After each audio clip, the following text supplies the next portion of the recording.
Welcome everyone to Guy and Helmer Unfiltered, but as always, kind of filtered. I am your host as always, Alex Helmer. Joined by me is not Guy just yet, but we have the great, the wonderful, the elite of elite guests, the one and only Chris from Movies and Munchies. Chris, how are you doing? Hey, Alex, I'm great. Thanks for allowing me to come back. I really appreciate it. It is Love a true chatting with you guys. honor. I mean, I remember, so for those who don't know, Chris, back when we first started the show, you were like our first kind of big guest, and we had you on. We loved you. We had you back once or twice more, and you were just absolutely the best. Every time I tell Guy, speaking of Guy, he's right here. Oh, nice. Hey. So, like I was saying, speaking of Guy, every time I tell Guy, Chris from Movies and Munchies, he's coming on in 2 weeks, in 3 weeks, in a month, in a year. Guy's like, oh, I need to mark that on my calendar. So It's always great to have you, Chris. Thanks. Yeah. Well, I appreciate it. I have a lot of fun with you guys, so I'm so glad that you invite me back. Yeah, you are like one of our favorite guests. Sorry, I'm late, by the way. I was at a Jewish thing, and it ran out long, of hand. got a little out of hand. And I just want to say you are one of the best. You are like one of our best guests. Actually, you are. I would say you are our best guest. You're the one I like to have on the most. And so Alex did tell me when we were bringing this back, Alex called me up and he said, we do have Movies and Munchies for week 3. And I was like, so Well, that was a big part. I was like, we have to have Movies and Munchies level guests. We're going to bring nice. Well, I hope not to disappoint then. And then also, before we get to the movie stuff, we talked a bit about it offline, but you're not just movies, right? Your channel isn't just called Movies. It's Movies and Munchies. So, Chris, Yes. Any Munchies over the last week, couple days that you want to talk about? Yeah, my wife got me a whole bunch of hot sauces called Joey's Hot Sauce, and they lit my world on fire. They're delicious. I mean, it's habanero, it's ghost pepper. One of them is a special edition that also infuses Scotch bonnet pepper. I mean, this hot sauce, like people think, okay, so what do? Do you just put that on like a burrito? Yes, but tacos, chips, fries. Oh my gosh, on French fries. That is spectacular. And, so it's not just hot. It has a really good flavor. And yeah, no, it's delicious. Luckily, my wife got me a whole bunch of bottles. So it'll last me for, a few weeks at least. So if in any kind of hypothetical scenario, if there happened to be a nuclear war and, happened to have like a bunch of people wiped off the face of the earth and you had a bomb shelter in your house and you happen to survive, you would have all that hot sauce for kind of to continue continue to thrive throughout the rest of the world. Well, it'll save humanity. It really will. It's that hot. Yeah, well, and it'll pure, make everything else pure. Hot. It'll just Guy, any munchies you want to talk about? And munchies, could that also be applicable to Chris's hot sauce? Anything that you think Chris's hot sauce compare well with? This hot sauce, but when I went to this Jewish event, they had a really nice spread, and they had like these mini donuts, like those little ones that like those little chocolate glaze, and then they got the white powdered ones that looks like Coke on a donut, and those were so good. They were really, and then they had some. Like to me, I'm not much of a hot sauce guy. I'm gonna be honest. Okay. I like barbecue sauce, but that's as like hot as I go. That's my limit because there's a hot spectrum with sauces. But barbecue sauce being the bare minimum. I'm kind of in the middle. It's like not too much, not too little. What would you say? Because I'm not really in the hot sauce world. What would you say I should use hot sauce for? Because I don't really know much. Chips or sandwich? Well, yeah, everything. I mean, chips. Chili. What I love too, though, is that you can sometimes like I don't like sweet barbecue sauces at all. So I will put hot sauce into my barbecue sauce before I put it on something, and you don't have to put. A guy is like, no, I'm done right there. Just nope, gotta go.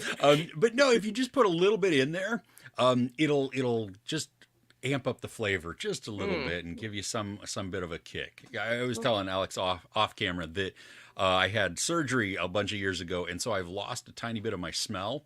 And so I Oh, need wow. to have that spiciness so that I can actually enjoy some of the flavors. Mm. So, Yeah. yeah.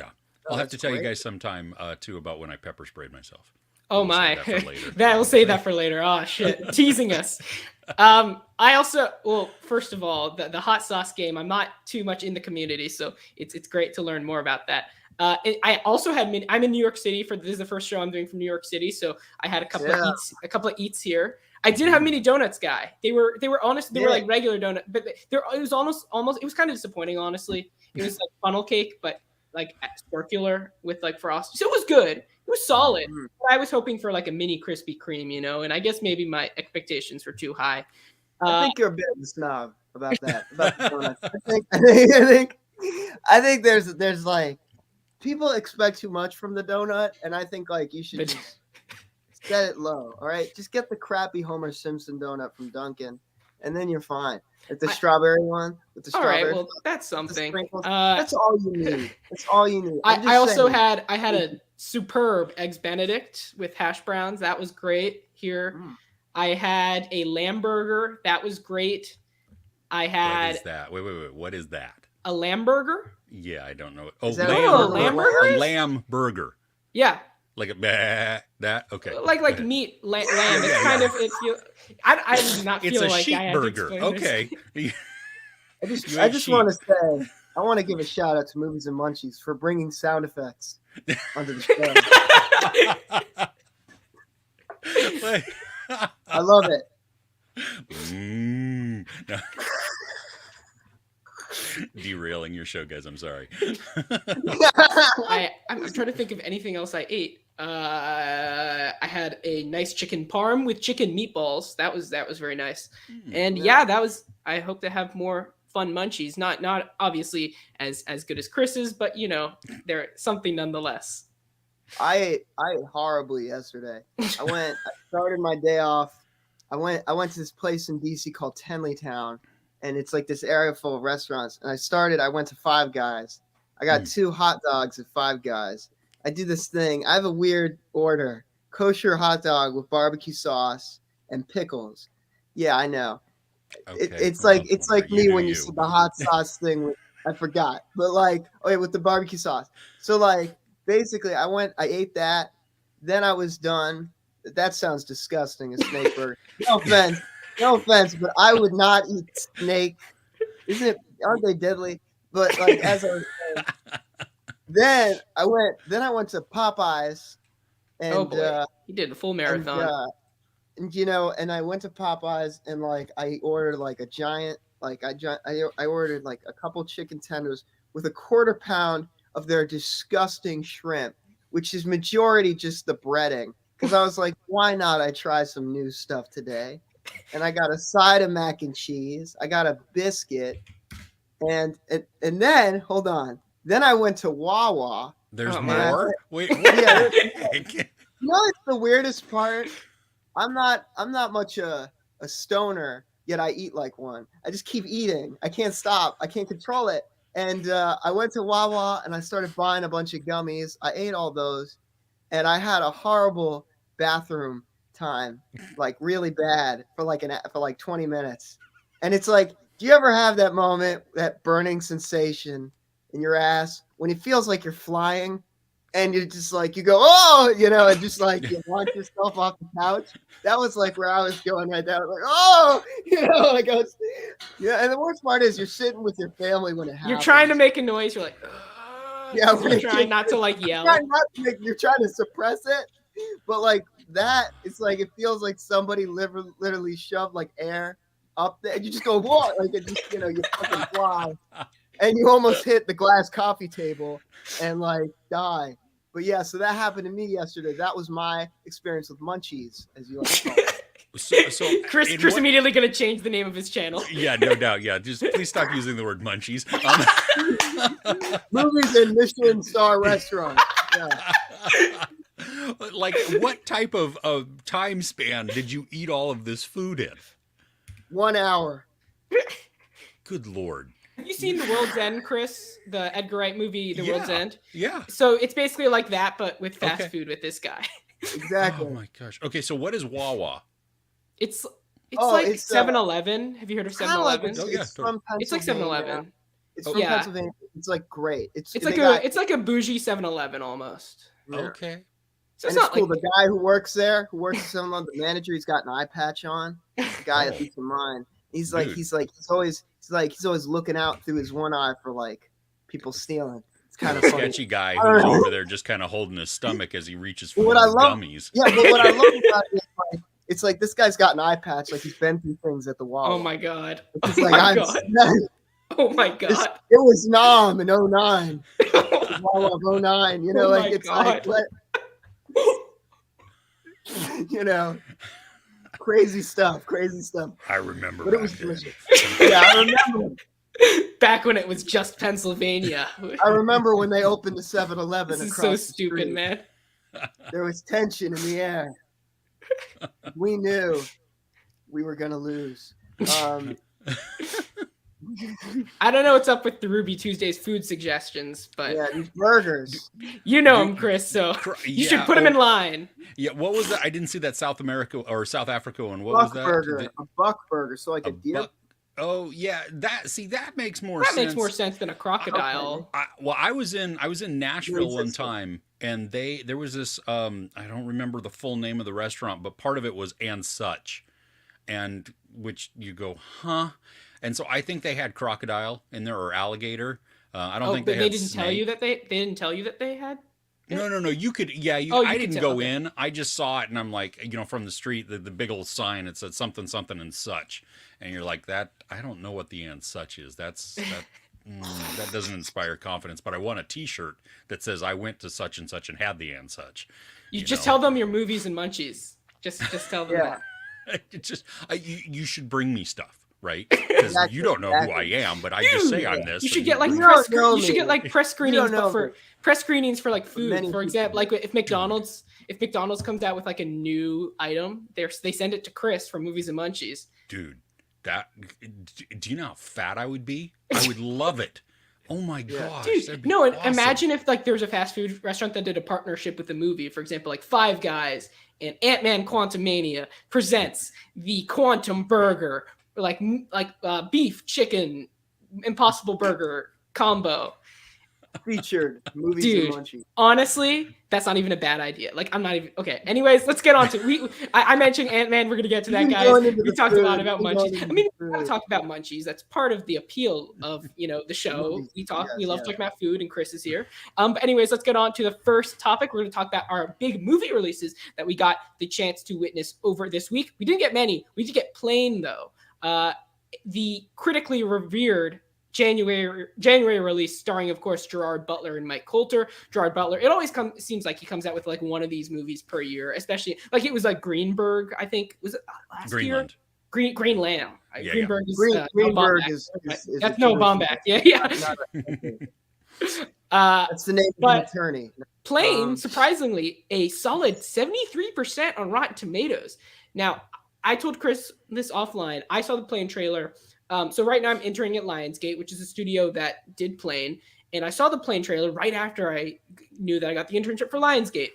And I didn't know Plane was produced by Lionsgate. So I was watching the trailer. I'm like, oh God, this looks so bad. This looks so shitty. Like, this is going to be the worst movie of the year. And then the trailer ends and it's like Lionsgate produced it. And I think to myself, oh God, what have I done? It's like that Alec Guinness thing in Bridge on the River Kwai.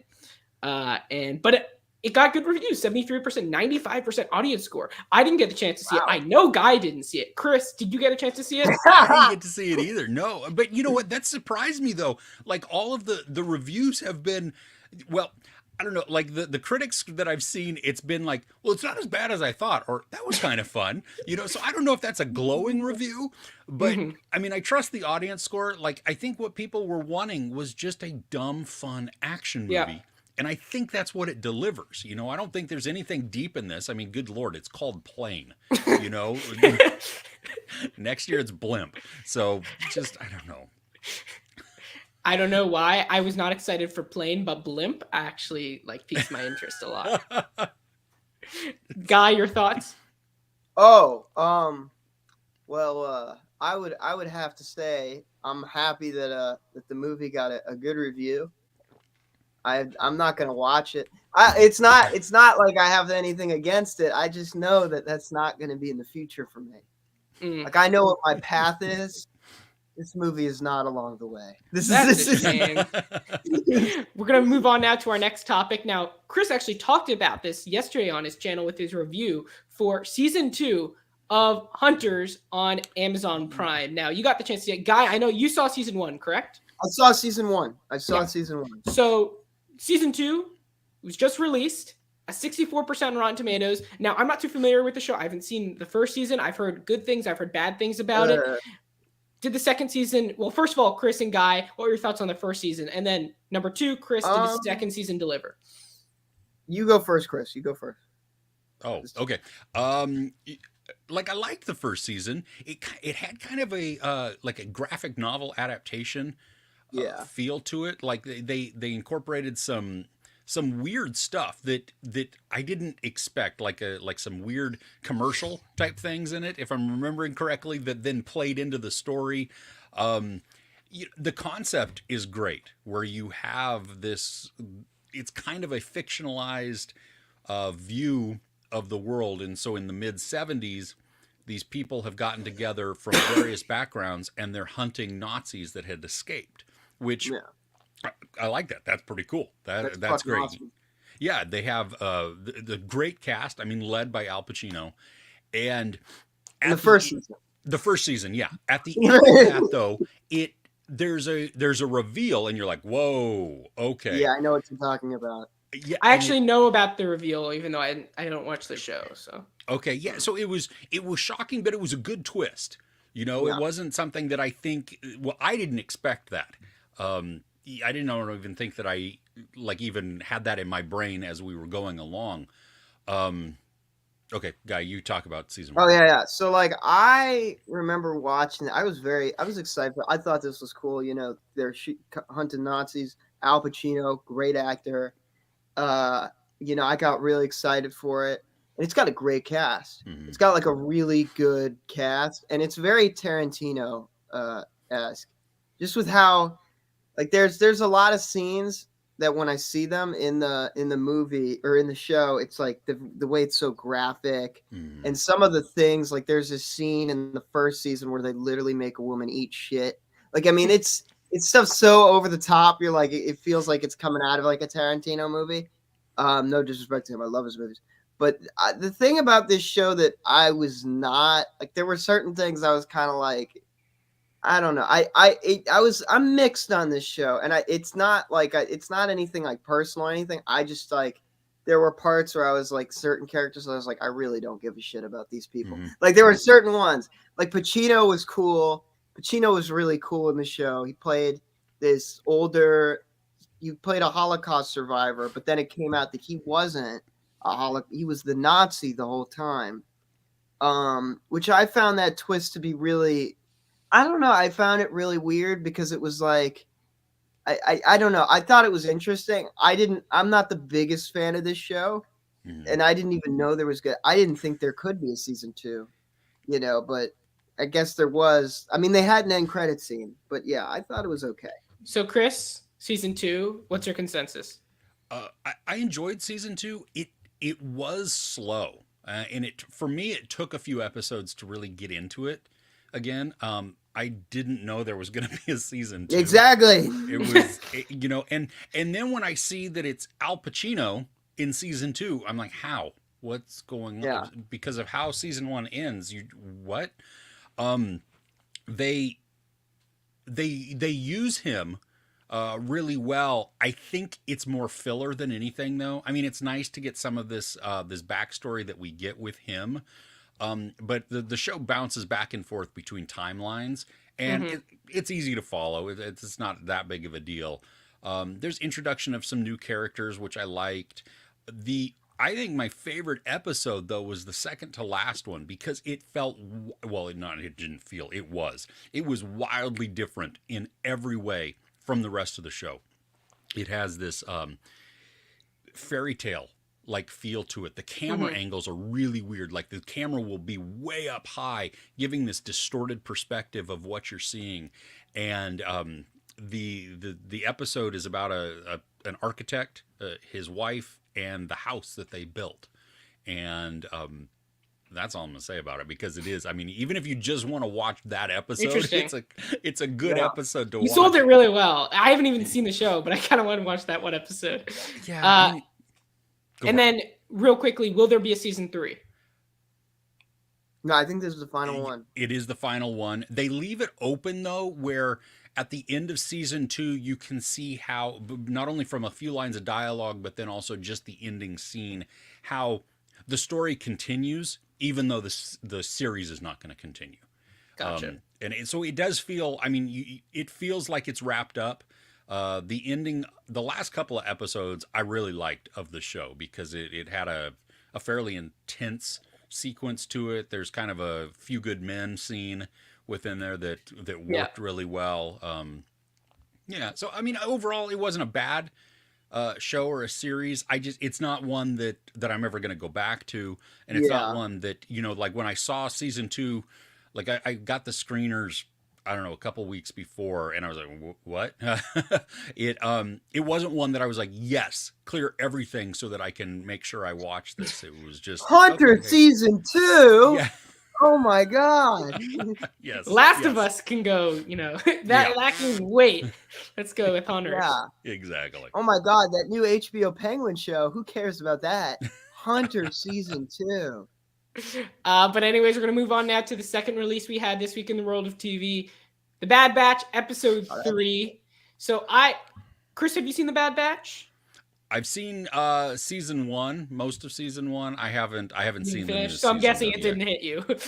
No, but that's okay. I mean, I know that it's really popular. My youngest son, who's he's almost 21, so he loves it. Like, he's really enjoyed it, and I don't know if he's caught up, with the season 2 yet, but I know that he was looking forward to it.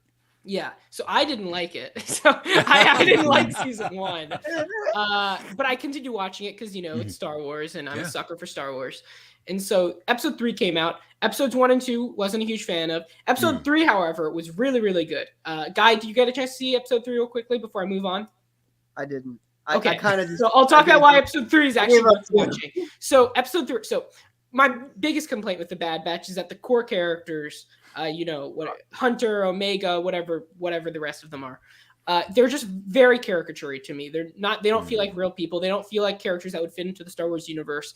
They don't have the concept of having a bunch of kind of misfit clones who there were kind of alterations within their kind of the cloning process, which kind of ultimately led to these enhanced abilities. I think that's a really cool concept. And when they were interested in Clone Wars, I think there were a lot of interesting things in there. But the problem is, I think a lot of the comedy, a lot of it just doesn't seem like the show writers take these characters too seriously. And for me, if you don't take them seriously, I don't take them seriously, especially in the world of Star Wars, where I take everything super seriously. Yeah. But the reason I think this episode hit was because it actually featured the best episode, or the best character in the series, which is Crosshair, who's the one character I feel like who's complex, who's a character who actually, he's actually taken seriously. He's not cracking jokes all the time. He's a character who kind of he does some really bad things in the show, like some really morally wrong things, but he also has these moments of good. And this episode was entirely focused on him. We don't get anything about the main Bad Batch. It's just solely focused on him, and also Commander Cody, who kind of you can see here. This is his big return, his first kind of return to Star Wars, in kind of the present time. This is the first time we've seen him in kind of the post fall of the Republic kind of era. And so it was really cool seeing him. And they went kind of a different route with him than I was expecting.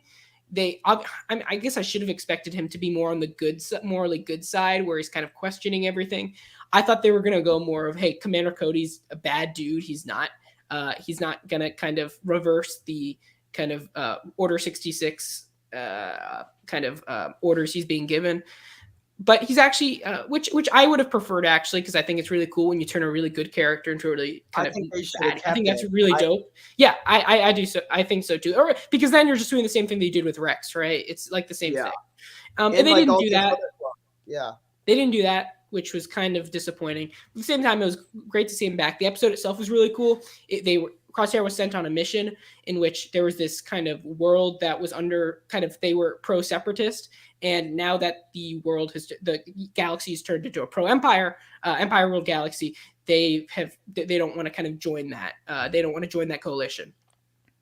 And I thought that was really interesting. And there were battle droids in there where this world still had all of the kind of resources and stuff that the old kind of separatist era gave to them.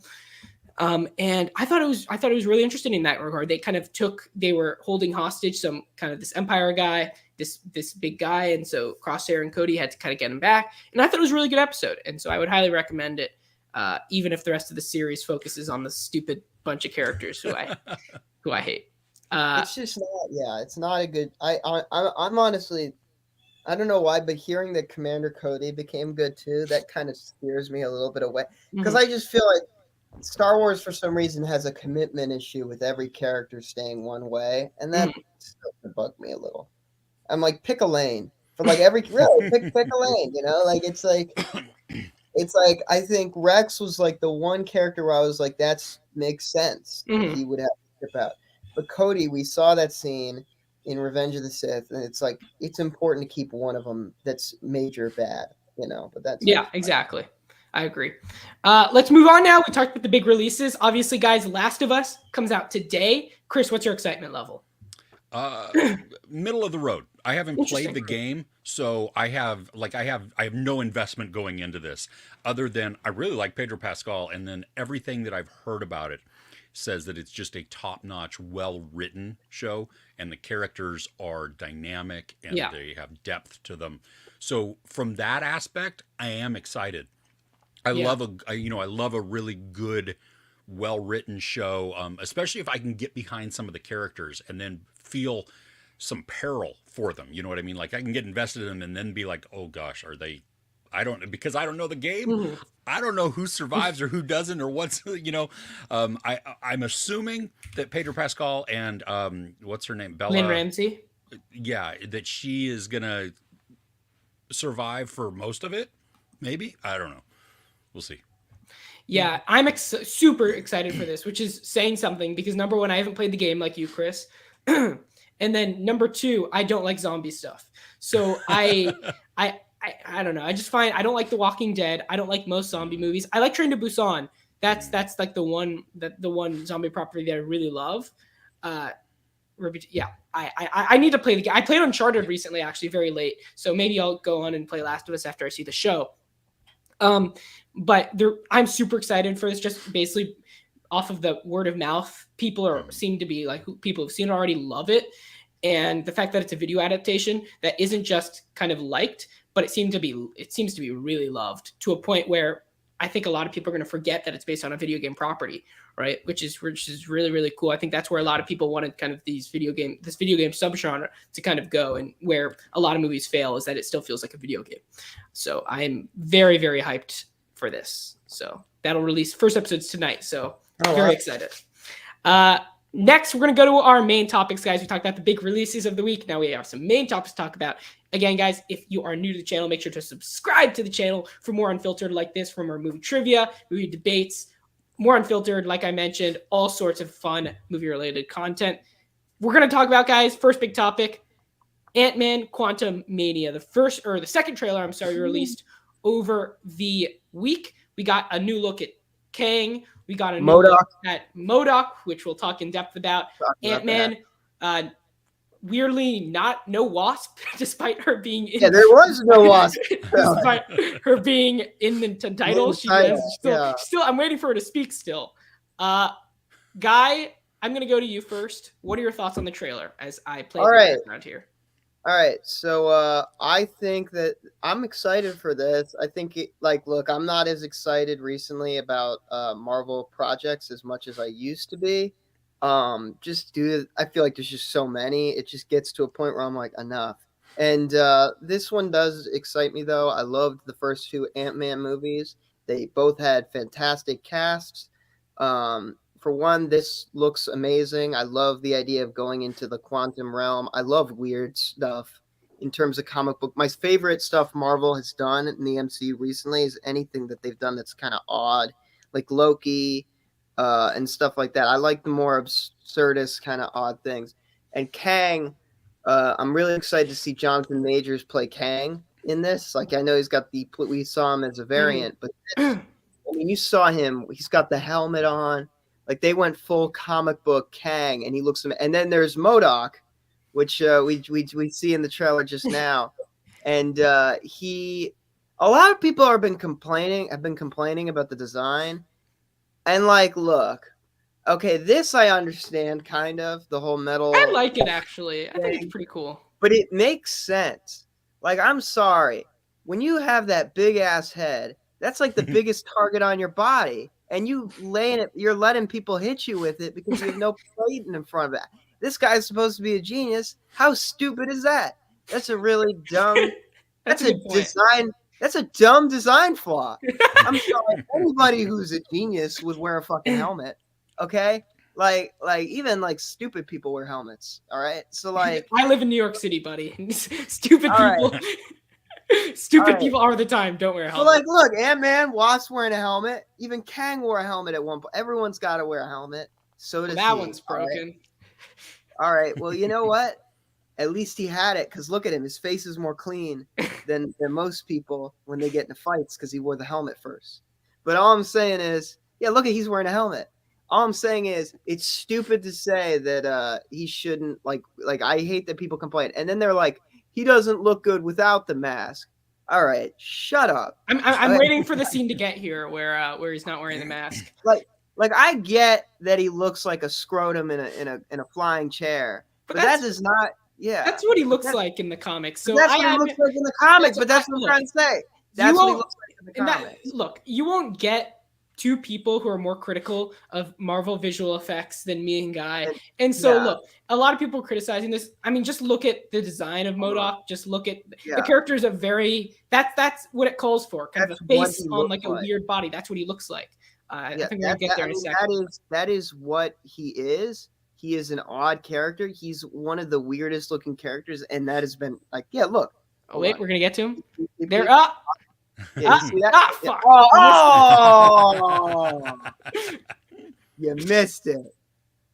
No, but like, there's the Wasp. Oh no, but yeah, okay, there.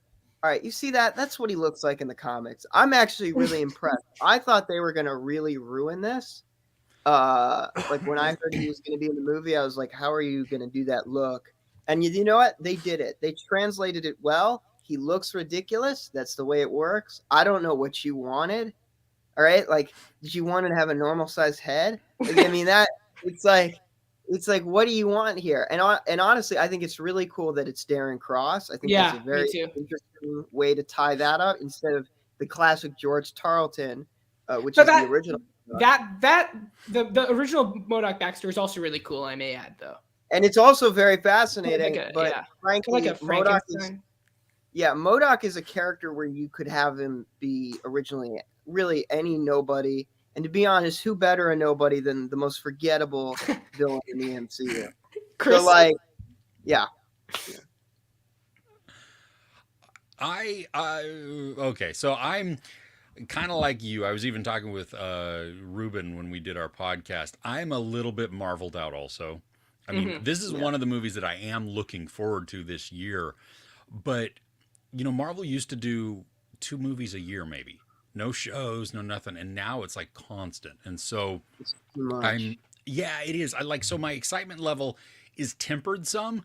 I love Paul Rudd in this character. I think it's outstanding. You know, the one bummer that I don't think we're going to get in this is Luis, which is a crime against humanity because that man just makes the Ant-Man movies. Michael Pena is great. Genius at that, yeah. So even if he comes in at the end to recap everything, that would be outstanding. That'd be so great. Yeah, I loved Jonathan Majors, his addition within Loki, and so I'm really excited to see him here. I don't read the comics, so my entire knowledge of Marvel superheroes comes from the MCU. Yeah. So, you know what I mean? So they could introduce a character, and I know, you know, if you're a hardcore comic fan and that pisses you off because they did it that's the way, hey, totally respect that. whatever. For me, it's like, oh, that's cool. Do I know who this is now? Did you explain it to me? If you did, good. Then I can get behind it. Otherwise, it's kind of a waste. Hey, Hey, Sean Sean Chandler Chandler. reviews. Nice. Big little cameo, Sean Chandler reviews, who was Nice. actually once on this show. He was. Right He's a on. veteran. He's a veteran. Dude, Uh, that's awesome. But He's really nice. yeah, I'm kind of. I mean, I don't know. Like Chris, I'm marveled out, but I don't think that I'm very skeptical that this movie's going to turn out good, especially because it's all CGI stuff. It's very little practical. So and I very 2 hours. Yeah. So hopefully it's not as rushed as Thor, but hopefully it's not as long as some other MCU properties. So. And also, I like the first Ant-Man. Second Ant-Man, very forgettable.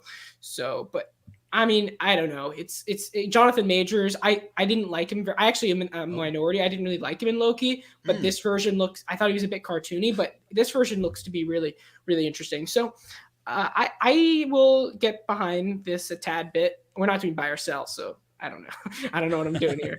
But anything else? Any guesses as what you think will happen in the movie? Any kind of plot things that you think will happen? What do you think the end will look like? Any character deaths? Any wild guesses from you guys?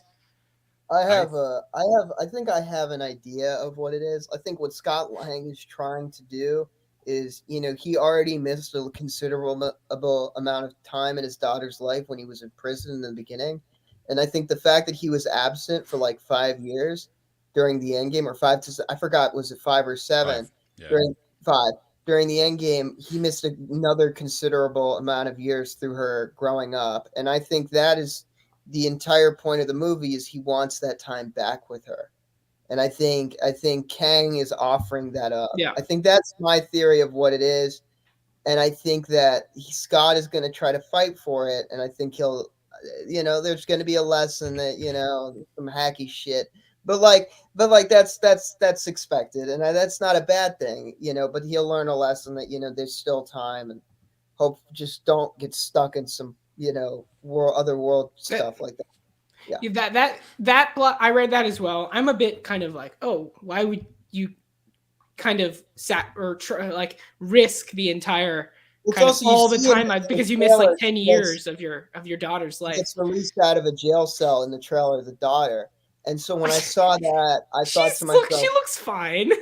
No, but when I saw that, I thought to myself, oh, he probably feels guilty about it. I mean, yeah, but it's not like she died. That's why I saw that too, guy. That's why I was. If that's the plot, I'm a bit not convinced. I haven't seen the movie, Chris, but you're a father. Chris, you're a father. You would know. You don't want your kid to go to jail. Yeah, but she came out of jail. Well. Yeah, but she ended up in jail. Well, she's like, okay, whatever. Yeah, no, I get what you're saying. I could see that, that being a tempted part. But you also then have to, if he gets that time back, does he relive, because Scott's a smart guy. And so Kang would have to make a really good argument for it's an alternate reality then that he doesn't miss this.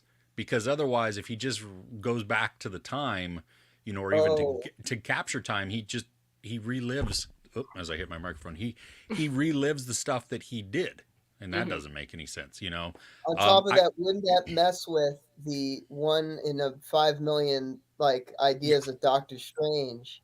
It's like there's only one way. All of a sudden, Scott Lang goes daughter back is in jail for like 2 years. Yeah, we're retconning everything. To spend time with his kid and messes it all up, and then everyone dies again. If Kang is trying to destroy all the timelines like he tries to he's only one timeline, right? If that's his plan, then I'm all for it, because one of my kind of problems with the MCU is because there's so many timelines, because the multiverses now open the pathway for stakes to be lowered, because characters are, although one dies, the effect is minimal, because 1,000 other versions or more are still going to be alive. So if Kang is doing that, sign me up on Team Kang. That's it. But guys, we're going to move on now to our next big topic. The Golden Globes happened over the week. We had a lot of interesting elements, whether that's the winners, losers, how the show went. This is obviously the show wasn't aired last week. Last year. So this is kind of our return to the Golden Globes after a bunch of controversy that they faced. So, Chris, Guy, did you get to watch it live, or did you kind of see the winners afterwards? Yeah, I watched. So for me, I kind of like I like watching the monologue. I watch the monologue because I'm interested like what the comedian has to do, and then I watched a few acceptance speeches, and then I watched the Eddie Murphy Cecil B. DeMille Award acceptance, which was I found to be the funniest part of the show, which was disappointing because like I saw the host was not very good, but Eddie Murphy, he was great. He was so funny, and he only had to say one thing, and it was funnier than most of the stuff the host said, which is disappointing.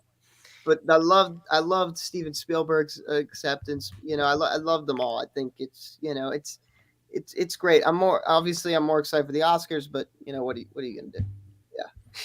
I also Gerard Carmichael. I did not enjoy his hosting. It was very awkward. The first kind of monologue he did, very awkward. He didn't talk about movies once, which I understand. You want to talk about the controversy, but at the same time, you're paid a bunch of money to do this, and also we want to celebrate movies here. I'm not part of the Golden Globes. Most people, everybody watching, isn't part of the Golden Globes, right? We're here because we love movies. So the fact that he didn't talk about movies in the opening monologue was very disappointing, as well combined with some awkward jokes. It just left me kind of wanting the segment to end and to get to the actual awards. And he clearly wasn't. This is his first time hosting. He's usually a stand-up guy, which shows. I don't know his stand. I haven't watched his stand-up, so I can't kind of go to that as a reference. But for this specific show, I did not enjoy Gerard Carmichael, and I will not seek out to watch his other material, unfortunately. And then Chris, other than we're gonna get to the winners and losers in a sec. Any thoughts on how the show went overall?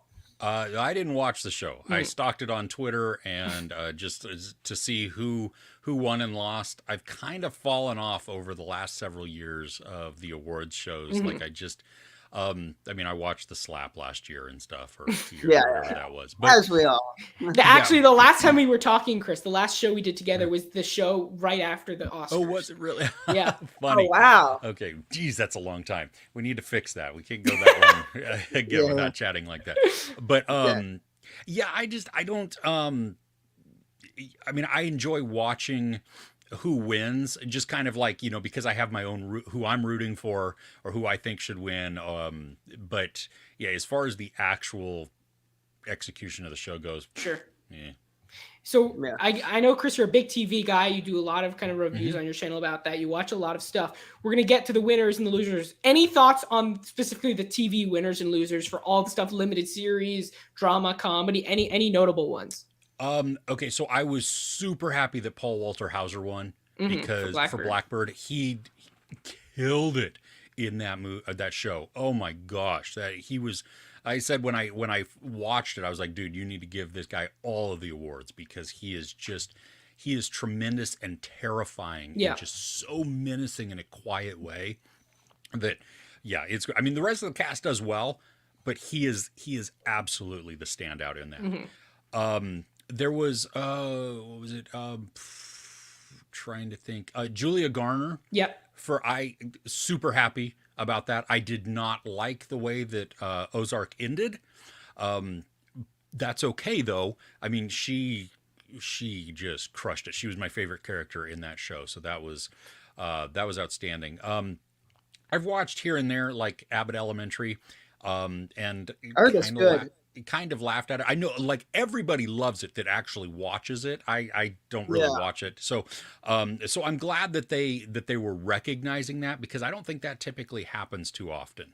And let's see here. I'm just looking at that list to remind myself. We have White Lotus, Dahmer, The Dropout. Yeah, the Amanda Seyfried. Oh, wait, let's see. Yeah, I could go with. I mean, yeah, Amanda Seyfried. She did good for what I saw in that. Inventing Anna, like Julia Garner already won, so she didn't need to win for that. I mean, and her accent was very weird, but it was also kind of spot on there. I still need to watch The Bear. Oh wow! Nothing but great things about that, and just haven't had the opportunity. I think you'd love it. Yeah, no, I do too. Yeah, exactly. I was surprised that Abbott Elementary though won for the best TV series. That was Yeah. kind of, especially going up against The Bear and Only Murders in the Building. I don't Mhm. think. I mean, Wednesday was good, but I don't think it was on that. On Hacks is the. pretty good as well. Is Hacks it is. really? I've watched Hacks. That's a Okay, very good show. nice. I'll have to check. Is What does that it the? stream on? It's on HBO. It's Okay. about a Is it Gene? young Gene Smart's in it, right? Is that the one with Gene her? Smart Oh and Hannah yeah. Okay. Einbinder, and it's about a young comedy writer who can't really find work, and she works with a substantially older comedian who is very. It's like it was inspired by. It's very evident who Gene Smart plays is inspired by like Joan Rivers. Hmm. Hmm. Um, but like it's like Joan Rivers if Joan Rivers wasn't Jewish, which is a very weird thing for me to see. I'm gonna be honest, because it's like how are you Joan Rivers? Because that's half of it. It's Yeah. like half of it. Like that's the voice. But like it's Gene Smart, and it's a good show. It's a pretty good show. I recommend it. I had a problem when I watched it. I turned on like audio captions, and so they would say like so and so exiting, and I guess it's for blind people, but I thought it was part of the show because I accidentally turned it on. So like the first season I was like, wow, they're doing some inventive stuff with this show. They're adding these audible captions, and I'm like, this is very cool. And then like all of a sudden, and it's on HBO. And so like I'm watching like later I'm watching like a movie, and I'm watching like fuck, I forgot what it was, but it was like let's just say it was like 4-Year-Old Virgin or something. And I'm watching that, and all of a sudden they're like, he waxes his chest. I'm like, what? That was not said in the movie. And I was like, oh, I accidentally had captions on.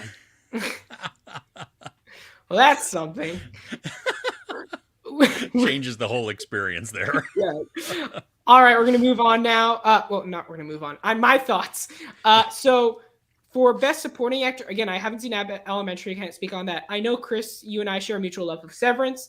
I really love John Turturro in Severance. I thought he was one of the best parts of the show. Him and Christopher Walken, I shipped them really hard. Their relationship is so cool, and I love them so much. They're so cute together. So, but he was great in the show. So I wish he got the win. But again, I can't speak on Abbott Elementary. I haven't seen it. Julia Garner in Ozark, I liked her. I liked the ending. I liked the final season, the particular part 2 of the final season of Ozark. Did it leave off on kind of a weirdly ambiguous note? Yes. And I say weirdly ambiguous because it was very kind of off kilter, especially with a certain car crash that they tease very early on in the show. That's like that you're like, oh, that was it. That was what you were teasing. It was just but it's not it wasn't an ending that ruined the show for me, which I guess is good. It's just an ending that left me craving for more. That's it. White Lotus won. Jennifer Coolidge, she made the show. For those who watched kind of her acceptance speech when she was on stage for presenting an award, she was great. And she won for White Lotus. She actually didn't win for season 1. Chris, have you seen White Lotus? I loved season 1. I'm watching season 2 right now. Interesting. Okay. Yeah, and I don't like season 2 so far as much as I like season 1. I like season 1 better. Season 2, it takes a while. It's a lot slower. It's more episodes, which makes sense. But it's like it really gets the ending is crazy. It's very crazy when near the end of the show. It just for me right now, it doesn't have that same discomfort level that every 100%. Single episode had in season 100%. And also, one of my favorite parts of season 1 was seeing the perspective of the hotel employees, like Murray Bartlett, who's amazing. You don't really get that in season 2. The hotel employees, it's very focused on the guests, and and I love Murray. That goes to show how good Murray Bartlett was in the first season, as well as the other shows. Love the Bear. So happy Jeremy Allen White got some love. He's going to get some upcoming movie roles. Like he's going to be in the new A24 wrestling movie about the Von Erich family, which is really cool to see. Abbott Elementary won a lot. Best performance fine. Drama, again, not Severance. Better Call Saul continues to lose out on all these awards despite being my favorite show of all time, folks. I loved Better Call Saul so much. Chris, do you get a chance to see it? I have not watched Better Call Saul. Have you seen Breaking Bad? Yes, I have. Okay. Watch Better Call Saul, please. I'm begging you. I liked his character, and I know everybody raves about it too. And that's like I was looking on there as you were scrolling through, like Barry.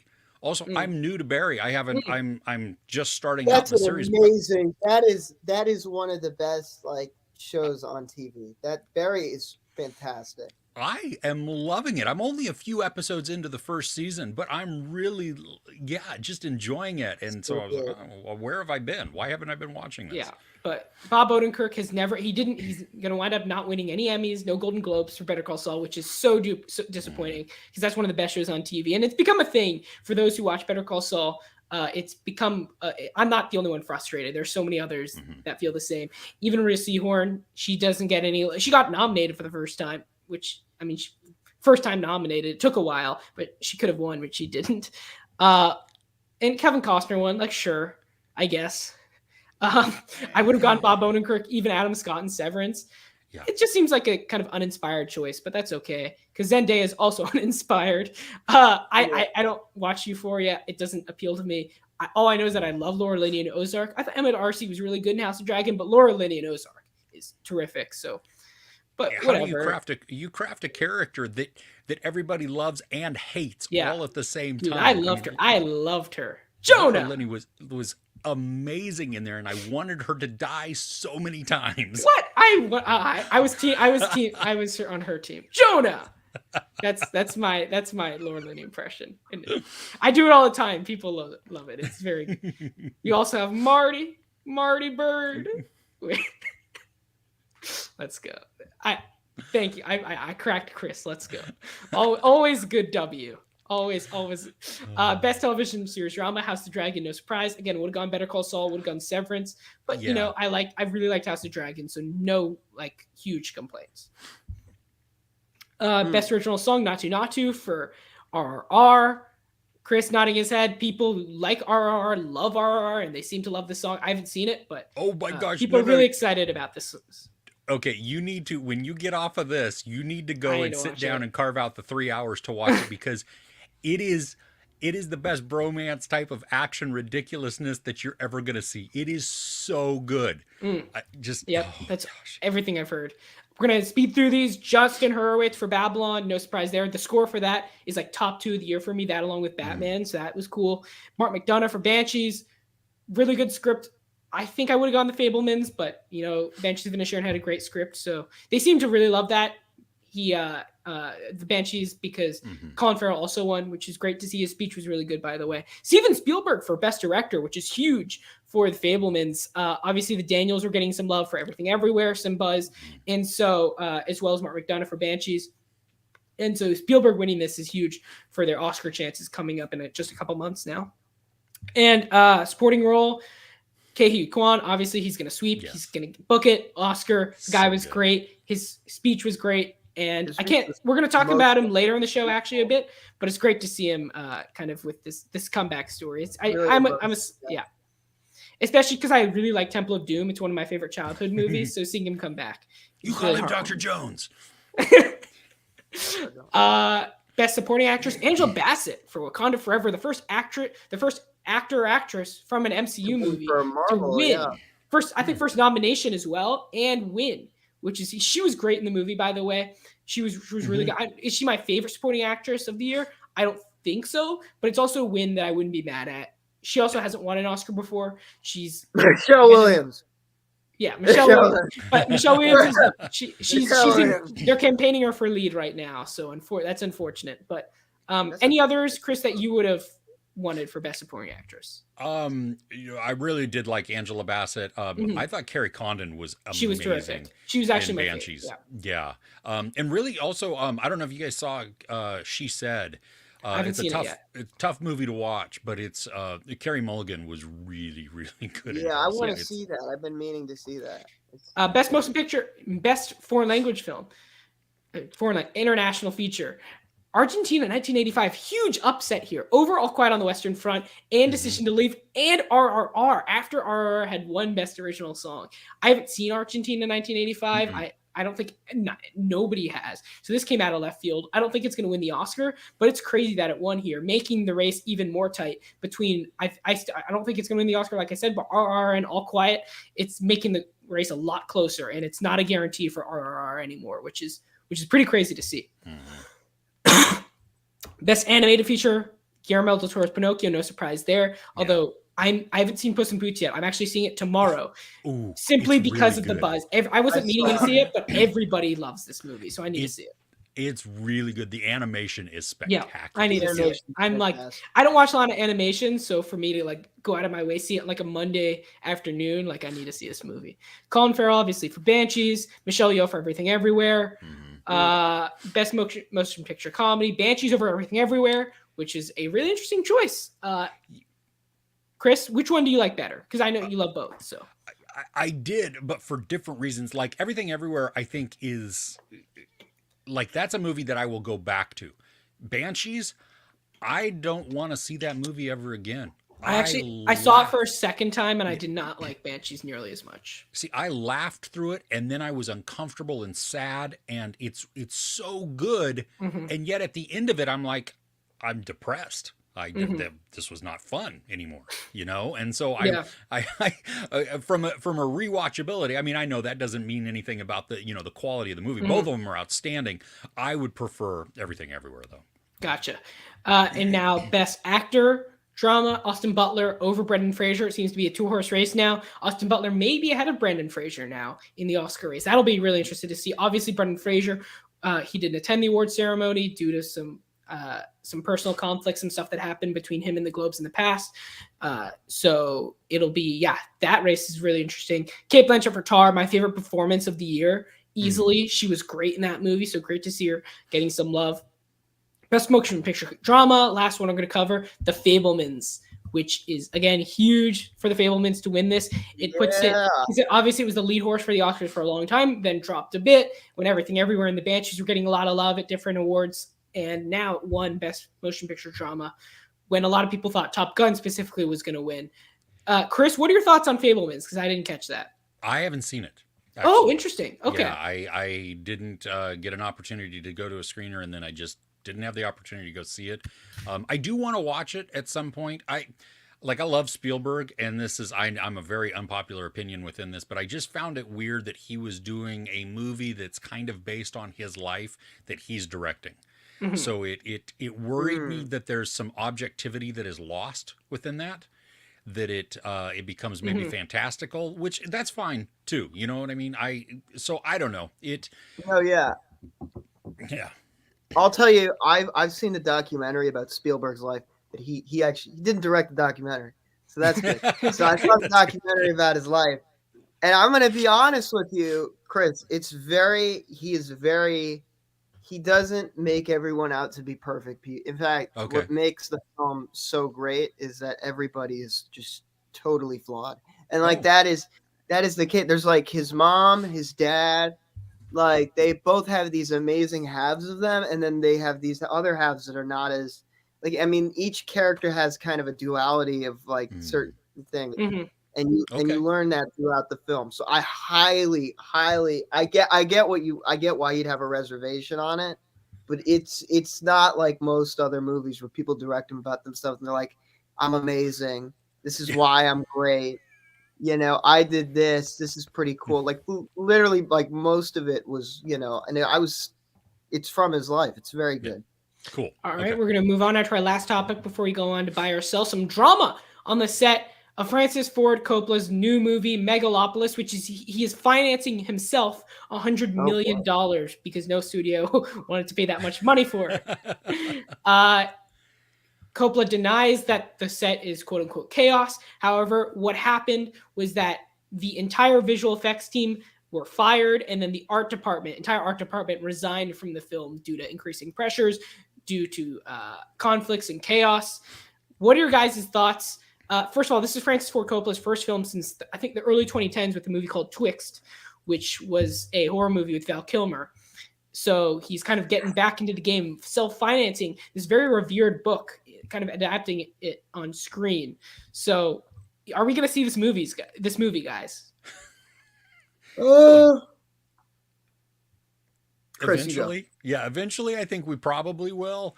I feel really bad for all these VFX teams because we hear the pressure that Marvel puts on them, and we see then the result of compressed timelines, last minute changes, and it then results in not awesome special effects. And then that falls to the fault of the VFX company, and it's like, no, no, no, you didn't give them Yeah. enough time, you made all these changes. That's really on the director in the studio. Yeah. That's your In that shortcoming. case, in this case, the director and the studio are the same person. Yeah, well, exactly. And so Yeah. in this, that's even worse to hear, because come on, dude, you're a filmmaker, and you should understand the time and the Respect effort that art. goes into this. Yeah, Mhm. the just all the commitment and the work that is there to create this. I I don't know. I mean, I respect the VFX team and the artists. I mean, for just screw you, see ya. I mean, Mhm. good, stand up, because I think that's what it's going to take for these companies to just be like, you know what? Yeah, Finally there are. respect them. Yeah, there's a ton of other VFX companies, and we understand that, and we're going to take a hit for this, but screw you. We're going to respect our employees. We're going to respect our lives and our talent. Yeah. And when you do that and you respect that, then we can talk again. But until that happens, no, I'm sorry, you don't get to just abuse us like that. And I think what's very interesting here, which kind of makes sense, is that so Coppola has been very vocal about kind of his dislike for current cinema, specifically blockbusters and kind of Marvel stuff. And he's making a sci-fi movie when in the past he's made movies from like The Godfather, Apocalypse Now, very practical movies. So it makes sense that he would have these kind of increasingly kind of tense conflicts with his visual effects teams, because I'm guessing he doesn't work a lot with visual effects. This is supposed to be a sci-fi blockbuster, right? And so my guess is that Coppola, he's an older guy, he doesn't deal with the genre a lot. I hope this movie's good. It sounds good. The cast is great. It's based on great source material. But this doesn't bode well for kind of the ultimate result of the film, unfortunately. As we move on now to the final segment of the show, guys. It's been a long show. It won't be long now until you guys get some. Oh, okay. What are we doing, buy or sell? We are doing buy or sell. Oh boy, I thought well, I want to just quickly for 5 seconds talk about one thing that came out this week: the History of the World Part 2 trailer. Okay, let me. I'm the biggest Mel Brooks fan on the planet, and as a Mel Brooks fan, I'm gonna be honest, wasn't that good. Okay, Alex, let's go to buy or sell. No. Wait, I gotta address this. Guy, I am so happy you said that. Like, I love at the end of History of the World Part 1, we get the teaser for the movie that is never going to come, right? Yeah, Jews in Space. Jews in Space, exactly. Yes. I love it. The It's whole amazing. thing. The setup within that end scene is perfect. This trailer looks like absolute garbage. Garbage. I could not be less interested in a piece of content. Like, it looked cringy. It looked like all of the worst SNL skits. Nothing about this even looked like Mel Brooks. Exactly. Like, and you can tell. So he's working with Nick Kroll, Ike Barinholtz, and Wanda Sykes, and it is evident that this is not a Mel Brooks. Like, I know Nick Kroll comedy very well. I've watched I've watched a lot of his content, and from watching that trailer, as soon as I finished it, I was like, okay, it's obvious that this guy wasn't I have like Mel Brooks stuff all over the place. 2,000-Year-Old Man records. I was like, it's obvious that this is not it's obvious that this was not Mel Brooks's specific project. Like, he did not have a big hand in writing it. It's evident that it was Nick Kroll and and other people, and I was really disappointed by that, because I kind of felt like, it's so evident that this is not his humor. Also, when I heard that it was a 4-part show that had a bunch of sketches in it, I was like, come on. I was like, look, I get the first one was kind of an anthology kind of movie with like, multiple different points of history. But I'm pretty disappointed in the fact that like this is not what I want. This is not what I wanted. I wanted something like about like it's really disappointing due to the fact that, once again, I'm a huge Mel Brooks fan, and it's obvious that he had really not much to do with the writing of this show. So yeah, I'm not very excited for that, and I was super hyped for it. And I literally I've read he just came out with a book. I read the book. It was hilarious. So I'm kind of like, oh, this is obvious. They didn't let him have as much, or maybe he didn't want to, but I was a little disappointed. We're going to move on now to buy or sell now, guys. Our last segment of the show, we're going to talk about some smaller occurrences within the world of movies, TV, all that. And we're going to talk about if we're going to buy those topics or sell those topics. First, we're going to talk about Gladiator 2. Ridley Scott's new, obviously, sequel to the original beloved Best Picture winner Gladiator, cast its lead role Paul Mescal, obviously from Aftersun, which is he's getting a ton of kind of buzz for on the indie scene. People love that movie. People love him. He's going to be playing the son of Joaquin Phoenix's character, and I guess Leslie Nielsen plays his wife in the movie. I forgot, but anywaes, wait, is Leslie Nielsen? Wait, no. Leslie Nielsen's the guy from Airplane. I meant Don't Connie. call me Shirley. I meant Connie Nielsen. I would love to see that movie, though. I would love to see that movie. Leslie Nielsen. That would be a Mel Brooks. That would be weird. That would be a Mel Brooks movie. Leslie Nielsen was in Dracula. That was a weird flubber. Connie Nielsen. Connie Nielsen. That was Alex. That was so far off. Leslie's a female name. It wasn't then. Well, guys, we're gonna buy or sell this. I'm gonna hesitantly buy it. I do like Paul Mescal from. I didn't see Aftersun, but I liked him in Normal People. Yeah, I heard that's also really good. Yeah. So yeah, the movie's great. I mean, because Ridley Scott's returning to it, maybe that'll Otherwise, if it were just a Gladiator sequel, I would not be even interested at all in this. So we'll see. Yeah, hesitant. Buy. Yeah, I'm gonna buy it. First of all, I think it's crazy. Paul Mescal looks. I think he has a weird resemblance to Joaquin Phoenix. He really does. His son. And so the fact that he's playing I think that's a really, really cool angle to go at it from. He's the son of kind of this. I can't remember who Joaquin Phoenix's wife was. I'm pretty sure it was Russell Crowe's sister. Someone in the comments. It was Leslie Nielsen. It was Leslie Nielsen. I love that movie, but I forgot. So someone in the comments, please tell me, because I forgot who Joaquin Phoenix's wife was. But it's really cool that he kind of has this background. His dad was basically a genocidal psychopath, and his mom was a pretty beloved woman. I think. I forgot. I should have done more research. But I think that's really as opposed to just having him being Russell Crowe's son. So I think that's really, really cool angle to play it at. Ridley Scott, especially in the 2010s, has been a bit hit or miss. Loved The Last Duel, but then he had a bunch of Alien sequels, obviously Prometheus and Alien Covenant. Well, those are prequels technically, but those didn't entirely hit. House of Gucci. House of Gucci. I liked House of Gucci. So House of Gucci. Chris, do you like House of Gucci? I did for what it was. Yeah, I liked it. People are too hard on that movie. I think Jared Leto was I'm not Italian, but I think he was insulting to people. It's a she. I told my parents that I liked House of Gucci, and I think they rethought my career path of wanting to do film after I said that. I felt like such an outsider. But I will defend House of Gucci because I didn't take it too seriously. I think people took it way too seriously. I think if you just take it yeah. It was I don't know. I feel like it was a hard airplane watch, and I saw it on a plane, so I can't really make a judgment. But from what I saw, I didn't like it. All right, we're gonna move on. So we're all gonna he hasn't. Oh, I'm gonna buy it because I'm a nice person. He's gonna buy it. He's a rich guy. He's a rich dude. He brought a ton. He brought golden bricks to the grocery store, and he says, I got some pocket.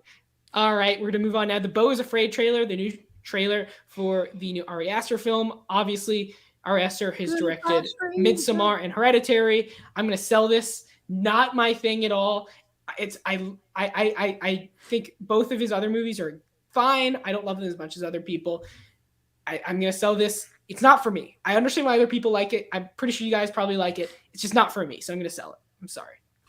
I'm gonna say this. I feel like people fake like it. I like it because I'm kind of like weird shit. But I feel like people fake like it to seem like they know shit about movies. And they're like, as a cinephile, as an auteur of film, I have to say that I found this quite captivating. It's like the villain from Glass Onion.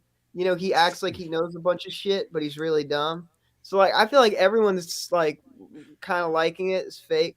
I feel like what I'm trying to say is people are full of shit. And I honestly think that this is a problem I see a lot. Like Alex and I talk about, it always bugs us when someone says, my favorite movie is Marriage Story. Stuff like that. That's just so shilly. This feels like whenever people are like, I get this 100%. I understand what the director's saying. I'm like, shut up. No, you don't. I don't. I don't know shit about this, but I'm gonna buy it because I like the song "Goodbye Stranger." I like that. I like the I Michael like Scott cover though. The Michael Scott I like- cover is the Yeah, premier version. Goodbye, Toby. I couldn't stop thinking about Goodbye, Toby every time I was Goodbye, watching that Toby. trailer. It's Because like, been what's her nice. face is in the fucking movie you too? That the guy Michael. Yeah, God, you don't need to do that. The guy who Michael, the guy who like, when Michael, the woman Michael married, and then Nathan Lane's in it, and then Richard Kine's in it. So it's got a good cast. I don't know what it is, but I'm excited for it. But don't act like you do. You idiots on the internet. Don't act like you know shit. You don't know anything. Chris. Oh, I'm buying it all. So for me, I'm like really hesitant now what I'm gonna say because Guy has just trashed on people who who like Ari Aster's stuff and like pretend to. No, Hereditary is my favorite horror movie. Wow. It broke me.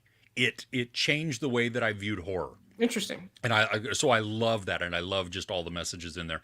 I really enjoyed Midsommar also, not as much as Hereditary. This one, I'm glad that it's not horror, that it's comedy mystery, and it's weird. I have theories on what I think this is, but I don't know. I mean, good Lord, how do you know what this movie's Don't about? act like you know. You see, you see this. This is a real cinephile. This is a real man right here. Well, you look at it and you go, well, what? Oh, okay. Nope, I'm lost now. And here's the thing, though. The movie feels kind of light and cheery and a little weird. If you change the music that's playing over it, if you take away Goodbye Stranger and you put something else in there, it's going to change the way that you view the trailer. Mm-hmm. That it's going to have a whole different feel to it, and it could be more ominous, or it could be even more lighthearted.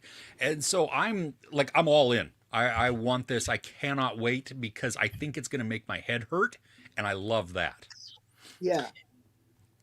I don't know what to say after all that. We're gonna move on now, guys. And again, if you're new to the channel, make sure to subscribe as well for more Unfiltered like this, as well as other movie-related fun content. Fast X. Two pieces of news here. Every time Chris is here, we have to have a piece of Fast and Furious news. Number one, they cast a kid as Dom Toretto's son. They cast a kid as Dom Toretto's son. Really, really cool. Really made my day. Like so many possibilities from that. And then also the trailer will officially come out before the Super Bowl. I don't know if that means like a day before or like on the broadcast, NBC, the broadcast, but right before the game starts.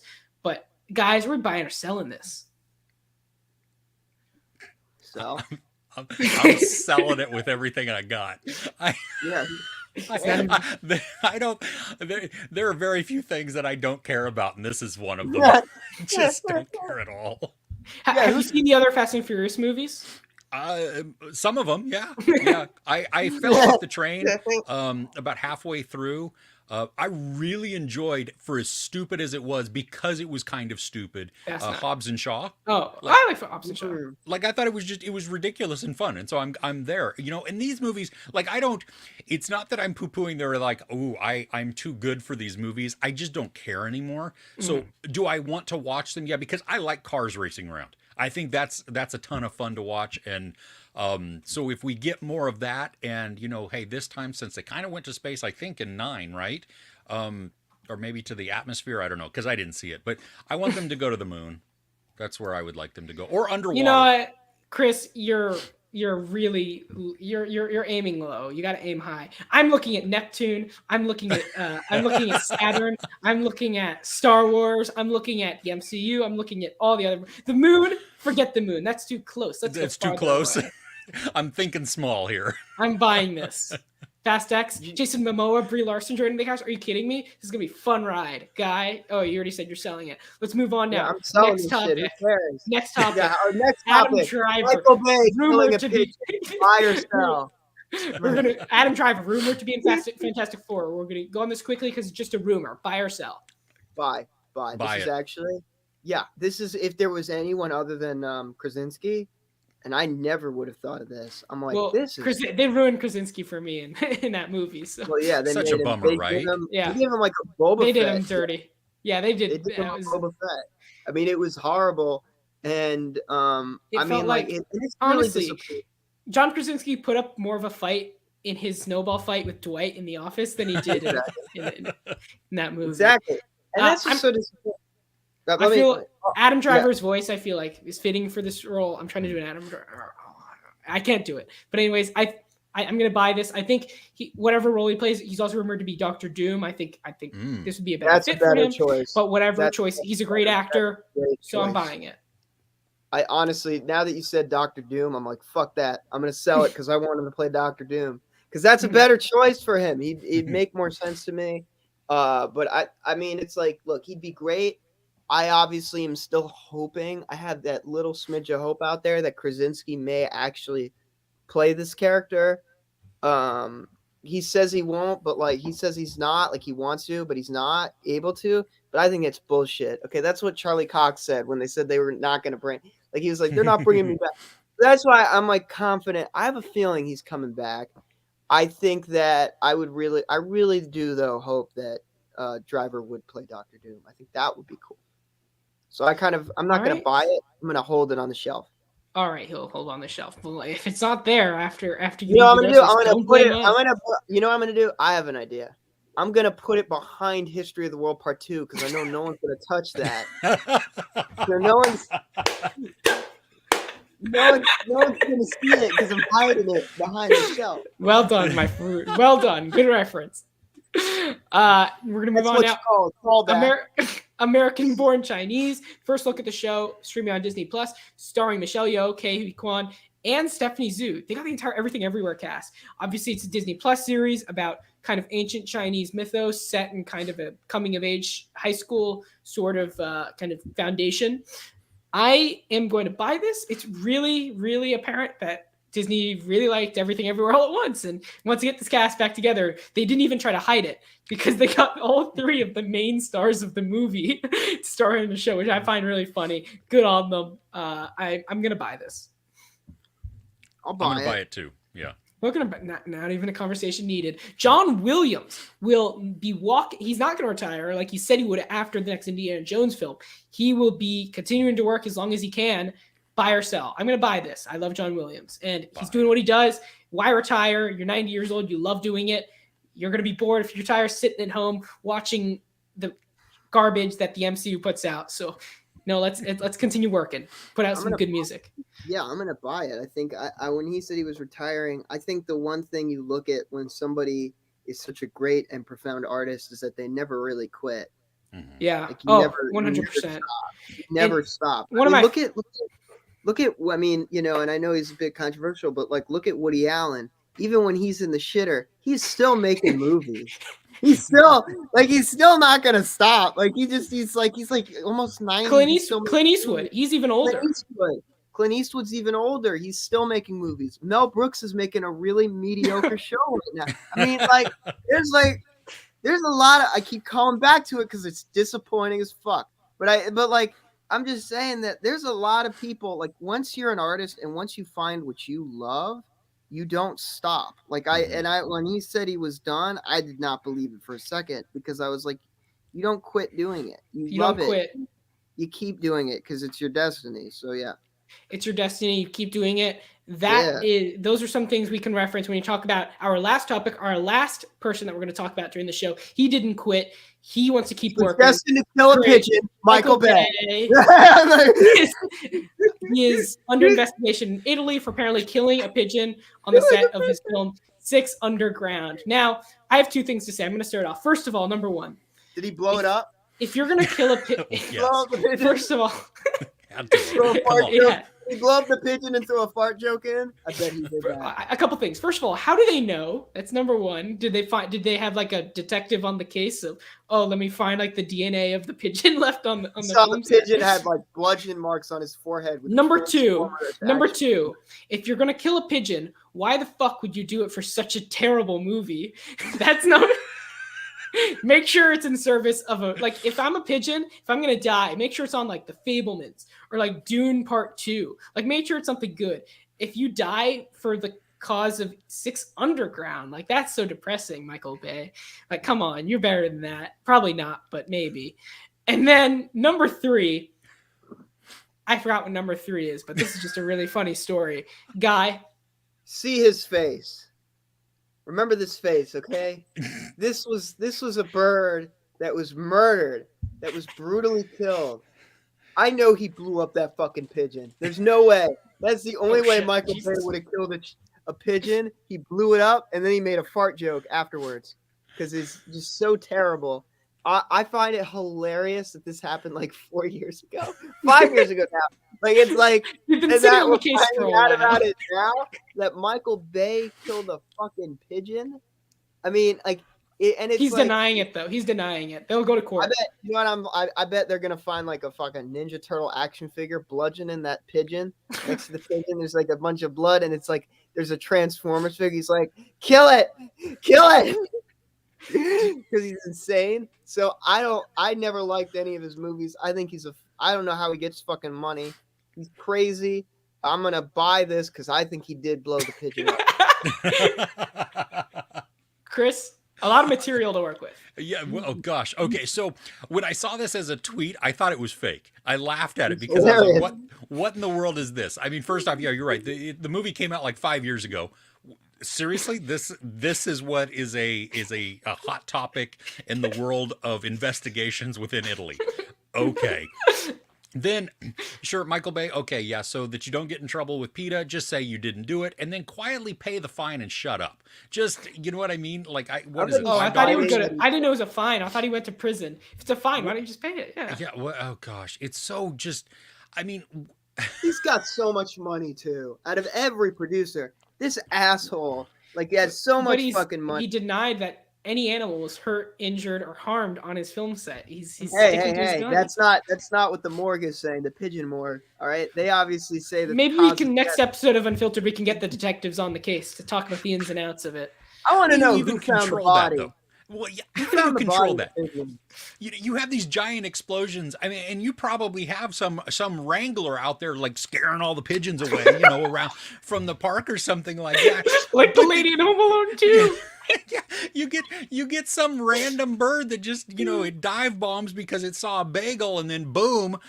Okay, go on, just stop. Italy, you have way better things to worry about, I'm sure. And Yeah, I mean, multiple body. For all you know, I'm not gonna spoil it, but Chris. For all we know, multiple- this was Pigeon Mussolini, so it might have been a good thing in the end. yeah, But- this is not Harambe, okay? No, but remember his face. It's a rat with wings. Come on. And I'm not advocating Oh, for the killing Batman birds. reference. Oh, no, Ellen, what is it? Lod. You know the difference. Am I the only one who La knows the difference between Rata, La Lod? Rata. Yeah. What a reference. Speaking of history of a world too, though. No, I'm just kidding. No. Guys, that's going to end it for this fun and jam-packed episode for Guy and Helmer Unfiltered with Chris from Movies and Munchies. Before we end it, though, Chris, where can everyone find you other than the local barbecue restaurant? There's a great one in Kansas. By the City. way, I like to think you carry your hot sauce around with you and you dump it into whenever they bring you your food. You're like, oh, okay, let me just adjust it real quickly. I have a man purse, and I do carry around emergency hot sauces just because. Yeah, no. You can find me on YouTube, Movies and Munchies, just all kinds of movie, TV reviews, and the occasional snack foods that I happen to find, and I toss those in with those reviews also. Guy, where can everyone find you? By the way, Alex just loves the snacks. I just want to iterate that again. I don't get the reference. You can find me. You can find me at Guy David No Comedy on Instagram. You can also find the League of Cinephiles now on TikTok. We're doing TikTok stuff now because we're trying to get some more subscribers. It's been a little slow, so we're trying to do some TikTok now to kind of speed it up a bit. And that's been going well. You can find us at League of Cinephiles. I think there's a few numbers after it, but look up League of Cinephiles, you'll find it. You can find me at Letterboxd at Addict Lego Figs. You know, so that's pretty much all my links. You know, I was gonna put up Twitter this week, but I forgot what my Twitter was, so we'll do it next week. You're like me on Twitter. I suck on Twitter. Exactly. You can't On succeed. Twitter. Ivan, you can find me obviously Leak of Cinephiles on Instagram. You can find me on Letterboxd at Alex Helmer on Letterboxd. My name for myself, for Guy, for Chris. Thank you all for joining us on a fine You can Sunday find morning. me on LinkedIn. You can find me on LinkedIn. Are you just looking for a job? Is that what this is? I kind of need one. You can find me on LinkedIn. I'm gonna stalk you now. Oh no! Thank you all for joining us. Have a great day. See you again later, guys. Ciao. It's over.